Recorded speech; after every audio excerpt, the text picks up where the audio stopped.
fourth Sunday of Lent is also called Laetare Sunday. Laetare is a Latin word meaning rejoice. It's the halfway point in the season of Lent. And at that point, the church is looking both forward to Easter and back. There's another word for rejoicing in Latin, and that's gaudete. And that brings us back to thoughts of Advent.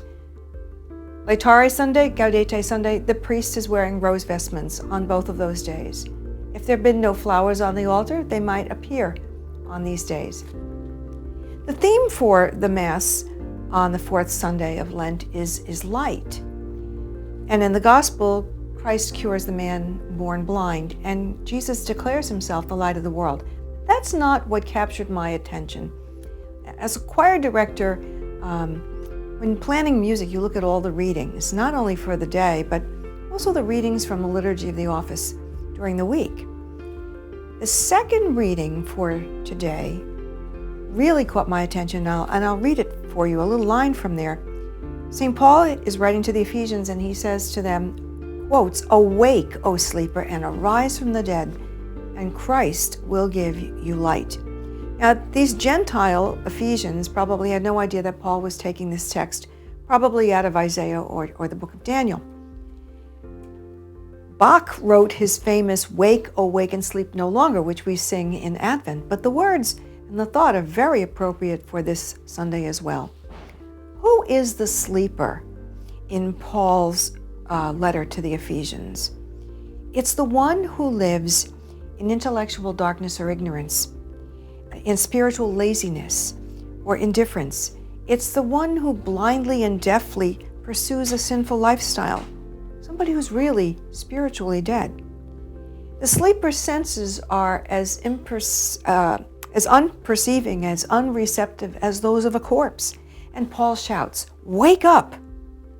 Open your eyes and let in the light that is Christ." Light in Scripture has two meanings. It means the intellectual light, the truth, but it also has a moral meaning. It means holiness. Likewise, darkness has a dual meaning. Intellectually, it can mean ignorance, even rejection of the truth, and morally, it means sin. So, on this fourth Sunday of Lent, awake, O sleeper, and arise from the dead, and Christ will give you light. Buenos días, queridos hermanos, les saluda Padre Carlos de la Parroquia de la Asunción. El día de hoy en el Evangelio Jesús pasa al lado de un hombre que estaba ciego de nacimiento y sus discípulos le preguntan, Jesús, en este caso, ¿quién fue el pecador? ¿Este muchacho, esta persona, o sus padres o sus ancestros? En ese tiempo de Jesús, todas las personas que padecían de alguna especie de enfermedad se era considerado como que si tenían una especie de maldición de Dios. Dios los había castigado y por eso que tenían esa condición física.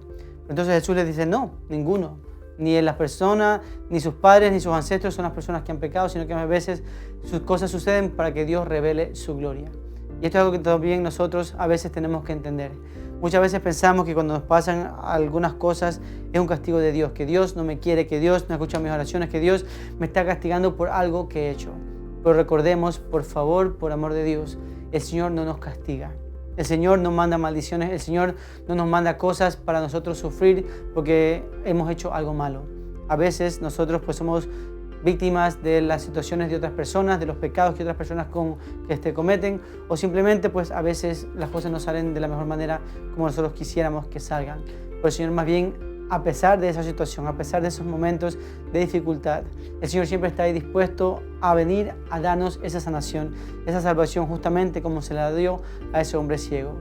Así que no nos lamentemos pensando que el Señor nos está castigando o que el Señor no nos quiere, sino más bien por esa situación, por esa actividad difícil por la que estamos pasando, más bien seamos motivados a acercarnos más al Señor, a regresar más al Señor para que Él así nos pueda dar esa sanación que está tan ansioso de darnos a todos.